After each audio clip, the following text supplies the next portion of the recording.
Exercise 9.3 में functions हैं, functions की वैल्यूज़ फाइंड करनी है डिफरेंट पॉइंट्स पे। तो क्वेश्चन नंबर 1 में फंक्शन है f at x 4x plus 7 और x less than equal to 3 और f at x is equal to 4 if x greater than 3। तो क्वेश्चन नंबर 1 के पार्ट 1 में जो वैल्यू है 0, x की जो वैल्यू है वो 0, यानी फंक्शन f एट 0, तो x की जो वैल्यू है 0, तो फंक्शन हम यूज़ करेंगे इसमें से 4x प्लस 3, क्योंकि अगर उसमें लिखा है कि अगर x की वैल्यू जो लेस देन या इक्वल टू 3 होगी तो हम ये वाला फंक्शन यूज़ करेंगे।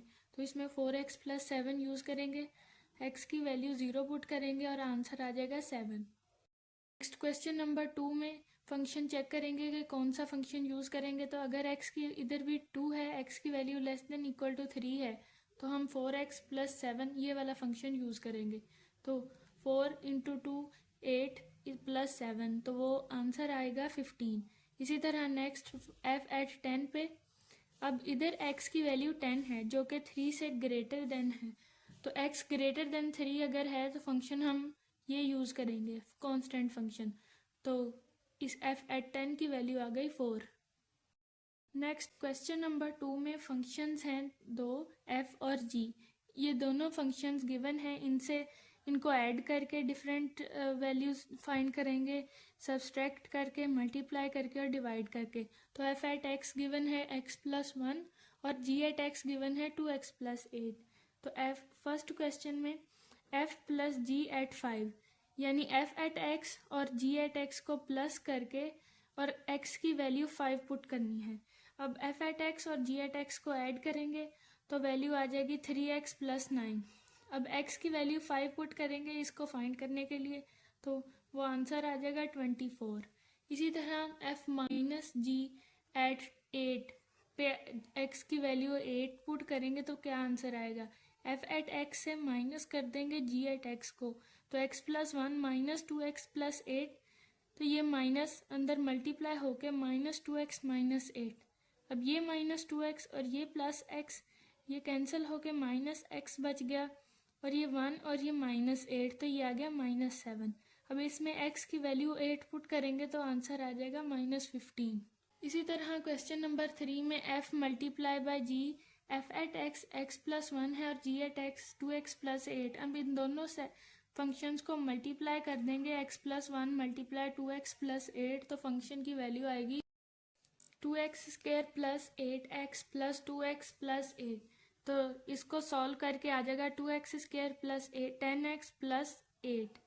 ये इसका आंसर आ गया। नेक्स्ट क्वेश्चन नंबर 4 में f एट x को डिवाइड करना है g एट x से और x की वैल्यू 2 पुट करनी है। तो f एट x और g एट x की वैल्यूज़ पुट करेंगे, x plus 1 divided by 2x plus 8।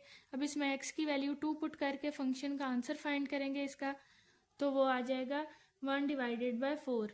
Next question number 3 में एक सेट A है और एक सेट B है। फंक्शन डिफाइंड है a टू b है फंक्शन विद, उसकी आगे वैल्यूज़ हैं f एट a तो 4, f at b is equal to 5, f at c is equal to 1, f at d is equal to 3। Determine whether function is 1 to 1 और not. अब function 1 to 1 तब होगा जब domain का हर element की image यानी range में जो भी उसकी वैल्यू आई वो डिफरेंट हो। अगर तो डोमेन के हर एलिमेंट की इमेजेस डिफरेंट होंगी यानी आउटपुट डिफरेंट होगी तो वो 1 to 1 फंक्शन होगा। अब जैसे इसमें हम डायग्राम बनाएंगे कि a से 4 तक इसलिए एरो क्योंकि f एट a की वैल्यू 4 है, तो एक सेट a का और दूसरा b के सारे एलिमेंट्स, a के एलिमेंट्स को b के एलिमेंट्स से ज्वाइन इस तरह करवाना है कि f at a is equal to 4, a को 4 से, b f at b is equal to 5, b को टू 5, इस तरह ज्वाइन करवाएंगे। अब हर एलिमेंट a का जो डोमेन है उसके हर एलिमेंट की जो आउटपुट है यानी b के एलिमेंट्स में से, तो वो हर एलिमेंट की डिफरेंट आउटपुट्स हैं, तो ये फंक्शन 1 to 1 है। नेक्स्ट क्वेश्चन नंबर 4 में एक सेट A है and f be a function from A to itself. Set A पर ही फंक्शन है f, तो f एट A की value d, f at B की value b, f at C की वैल्यू c और f एट D की value d। तो हमने फाइंड करना है कि ये फंक्शन 1 to 1 है या नहीं, और अगर 1 to 1 नहीं है तो इसको हम 1 to 1 कैसे बना सकते हैं। तो पहले सेट ए के एलिमेंट्स लिखेंगे और फिर सेट ए के एलिमेंट्स लिखेंगे। फिर ये जो फंक्शन डिफाइंड है f at a is equal to d, तो ए से डी तक arrow, f at b is equal to b, b से बी तक, इसी तरह f at c is equal to c, तो सी से सी तक एरो, और f at d is equal to d, अब डी से डी तक एरो। अब ये फंक्शन 1 to 1 नहीं है क्योंकि ए और डी दोनों एलिमेंट्स जो डोमेन के हैं उनकी एक ही आउटपुट यानी डी आ रही है, तो ये फंक्शन तो 1 to 1 नहीं है। अब इस फंक्शन को हम 1 to 1 इस तरह बना सकते हैं कि या तो जो ए है एलिमेंट, इसकी जो आउटपुट हो वो ए हो जाए और डी की डी ही रहे, तो फिर ये फंक्शन 1 to 1 हो जाएगा। या फिर जो ये डी है इसकी जो ये ए है ये आउटपुट हो जाए और ए की आउटपुट ये डी ही रहे, तो ये फंक्शन 1 to 1 हो सकता है। नेक्स्ट क्वेश्चन नंबर 5 में सेट ए और सेट बी है। सेट ए की कार्डिनलिटी m है और सेट बी की कार्डिनलिटी n है। अब cardinality number of elements in a set जो हों वो हम कहते हैं वो कार्डिनलिटी है उस सेट की। तो हमने फाइंड करने हैं find the number of all functions. तो number of all functions find करने के लिए जो फॉर्मूला होता है वो n raise to power m, यानी अगर हम एक फंक्शन a to b ले रहे हैं तो जो b की कार्डिनलिटी है उसकी पावर में a की कार्डिनलिटी है यानी n raise to power m। अब अगर m इज इक्वल टू 4 है और n इज इक्वल टू 3 तो n raise to power m करके फॉर्मूला यूज़ करेंगे और ऑल फंक्शन जो बनेंगे वो 81 आ जाएंगे। इसी तरह पार्ट बी में m इज इक्वल टू 4 और n इज इक्वल टू 4 फॉर्मूले में वैल्यूज़ पुट करेंगे और आंसर आ जाएगा 256।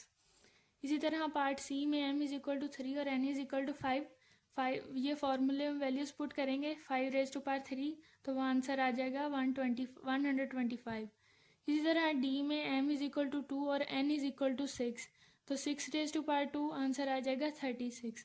तो ये नंबर ऑफ ऑल फंक्शंस अगर फर्स्ट सेट की कार्डिनलिटी इतनी है और सेकंड सेट की कार्डिनलिटी इतनी है तो नंबर ऑफ ऑल फंक्शंस 36 आ जाएंगे।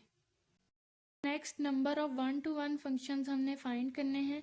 अगर m less than equal to n है, यानी अगर एक फंक्शन डिफाइन करें सेट a से सेट b तक और सेट a की कार्डिनलिटी m हो और सेट b की कार्डिनलिटी n हो, तो जो फर्स्ट सेट की कार्डिनलिटी है वो सेकंड सेट से लेस देन या इक्वल हो तो फिर नंबर ऑफ 1 to 1 फंक्शन और onto function number of 1 to 1 function हम इस तरह डिफाइन करेंगे कि n परमुटेशन m।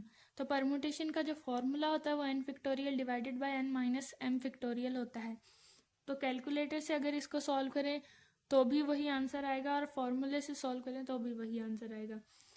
अगर तो m less than equal to n है तो हम ये वाला फॉर्मूला यूज़ करेंगे परमुटेशन का, और अगर m ग्रेटर देन n है यानी फर्स्ट सेट की कार्डिनलिटी सेकंड सेट से ग्रेटर है तो number of functions 1 to 1 functions जो होंगे वो 0 होंगे। अब इसी तरह m इज इक्वल टू 4 और n इज इक्वल टू 3 में अब m की कार्डिनलिटी ज़्यादा है यानी m 4 है और n 3 है तो नंबर ऑफ 1 to 1 फंक्शन 0। अब इसमें कार्डिनलिटी सेम है तो परमुटेशन का फॉर्मूला यूज़ करेंगे तो 24 आ जाएगा। m इज इक्वल टू 3 और n इज इक्वल टू 5। अब इधर भी m की वैल्यू लेस है n की वैल्यू से तो परमुटेशन का फॉर्मूला यूज़ करके आंसर 60 आ जाएगा। m की वैल्यू 2 और n की वैल्यू 6 है क्वेश्चन नंबर डी में, तो m less than equal to n ये कंडीशन सेटिस्फाई करेगा और n परमुटेशन m में वैल्यूज़ पुट करके फॉर्मूला यूज़ करेंगे या कैलकुलेटर से सॉल्व करेंगे तो आंसर आ जाएगा 30। ऑन टू फंक्शंस और 1 to 1 फंक्शंस कैलकुलेट करने हैं। तो ऑन टू फंक्शन ये होता है कि अगर सेट ए से सेट बी है और बी जो है सेट रेंज है और ए सेट है डोमेन का, तो बी का अगर यानी रेंज का अगर हर एलिमेंट किसी ना किसी एलिमेंट जो डोमेन के एलिमेंट है डोमेन के सेट के उसकी इमेज होगा तो वो फंक्शन ऑन टू होगा। और 1 to 1 and onto functions calculate करने हैं तो अगर फर्स्ट सेट और सेकंड सेट उन दोनों की कार्डिनलिटी सेम नहीं है तो number of 1 to 1 and onto functions 0 होंगे, और अगर दोनों सेम हैं तो नंबर ऑफ दीज फंक्शंस जो हैं वो n फैक्टोरियल होगा। अब क्वेश्चन नंबर 1 में भी m इज इक्वल टू 4 और n इज इक्वल टू 3, तो ये दोनों इक्वल नहीं है, तो इनके number of 1 to 1 and onto function 0 आ जाएगा। इसी तरह पार्ट बी में भी m इक्वल है n के, तो number of 1 to 1 and onto function n factorial यानी 4 का फैक्टोरियल, तो वो 24 के इक्वल आ जाएगा। इसी तरह पार्ट सी और डी में भी m और n यानी कार्डिनलिटीज सेम नहीं है, तो number of 1 to 1 and onto functions 0 के इक्वल होंगे। क्वेश्चन नंबर 6 है, इसमें s एक सेट दिया है जिसके एलिमेंट्स हैं -1 0 2 4 7 और हमने f एट s फाइंड करना है। फर्स्ट पार्ट में f एट x की वैल्यू दी है 1, तो ये कांस्टेंट फंक्शन है। इसमें जो सारी s के जो सारे एलिमेंट्स हैं उनकी वैल्यूज पुट भी करेंगे तो हमें आंसर 1 ही मिलेगा, तो इसका जो f एट s की वैल्यू है वो 1 आ गई, उसका सेट 1 बनेगा। अब next f at x is equal to 2x plus 1 part 2 में, तो x की जो सेट s की वैल्यूज थी, सेट s के एलिमेंट्स, वो सारी x की वैल्यूज पुट करेंगे। x इज इक्वल टू -1, तो इस फंक्शन 2x प्लस 1 में x की जगह x की वैल्यू -1 पुट करेंगे तो आंसर -1 आ जाएगा। इसी तरह x इज इक्वल टू 0 है, तो 2 इंटू 0 प्लस 1, तो आंसर 1 आ जाएगा। 2x की वैल्यू 2 पुट करेंगे तो आंसर 5 आ जाएगा, x की वैल्यू 4 तो आंसर 9 आ जाएगा, x की वैल्यू 7 और आंसर 15 आ जाएगा। ये सारी x की वैल्यूज हमने जो सेट s था -1 0 2 4 7 वो वाली सारे एलिमेंट्स पुट किए हैं x की वैल्यूज, तो जो आंसर आया -1 1 5 9 15, इन सब का एक सेट बना देंगे तो वो f एट s की वैल्यू आ जाएगी।